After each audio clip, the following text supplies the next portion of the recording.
Committee. I know you're a member of the Tea Party, been a strong advocate of balancing the budget, introducing a balanced budget for a stronger America, it's called. What I've noticed is that after gaining control of the House, the Senate, and the White House, the first order of business for the Republican majority here has been to pass a budget resolution repealing the ACA. And this budget resolution specifically authorizes $9 trillion in additional debt over the next 10 years. It also rigs the bill in secret to block any point of order to the bill because that bill will increase the deficit. And let me read my colleague, a smart guy who's here, Senator Paul, so astutely highlighted in his floor speech on January 4th. He said, quote, "The more things change, the more they seem to stay the same. Republicans won the White House. Republicans control the Senate. Republicans control the House. And what will be the first order of business for the new Republican majority? To pass a budget that never balances. To pass a budget that will add $9.7 trillion of new debt over 10 years. This is a facsimile of his chart. Is that really, he asked, what we campaigned on? Is that really what we campaigned on? The quote goes on, why would we vote on a budget that adds $9.7 trillion to the debt? Because we're in a hurry. We can't be bothered. It's just numbers.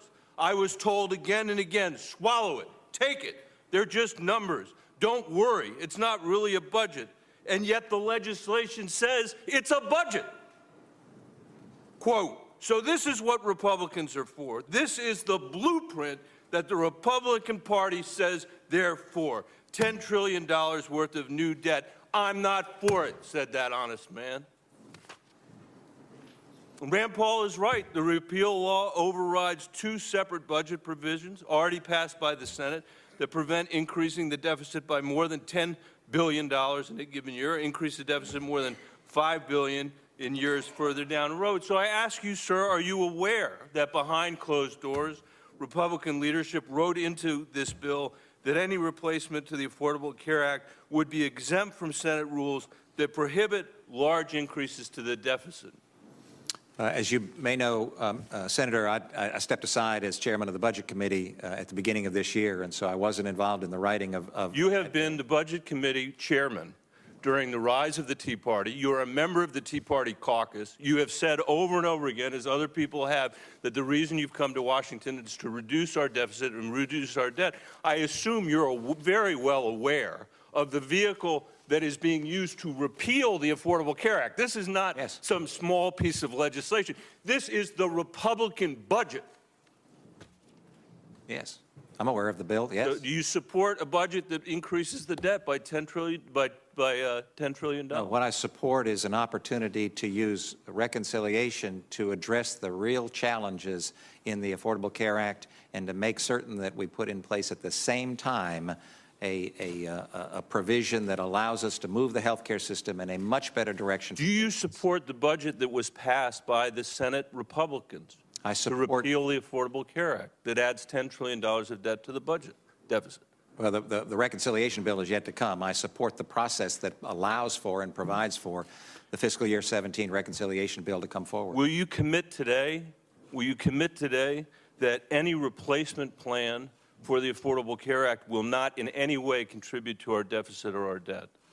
I commit to working with you to make certain that that happens. Will you commit, as a member of the Tea Party, that no replacement for this dreadful Obamacare that allegedly created this deficit and debt will add to the deficit and debt? Will you commit to that? Can't you tell the Tea Party you're not going to increase the deficit by repealing the Affordable Care Act? There are a lot of contributions to the debt and to the deficit, well, as you know, Senator. That's true, and you and I talked about that briefly. Right.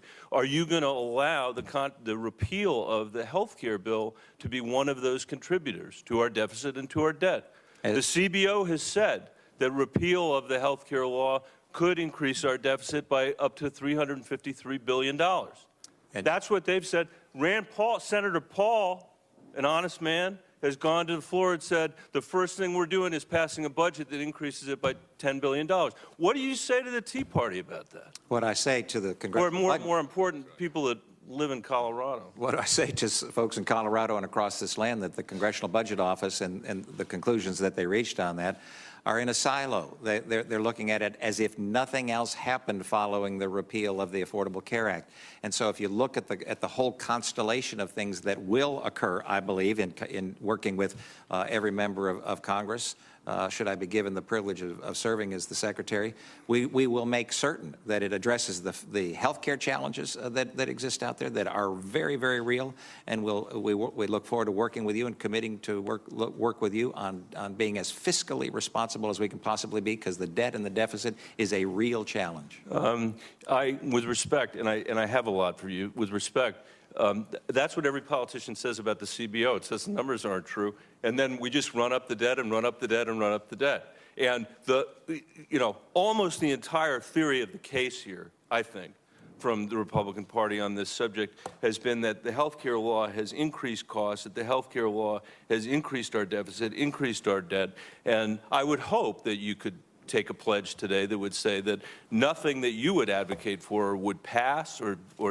have the President sign into law, the President-elect sign into law, would add $1 to our deficit or our debt. Well, I certainly hope that's the case, and again, look forward to working with you to ensure that it is. Thank you, Mr. Chairman. I yield back my time.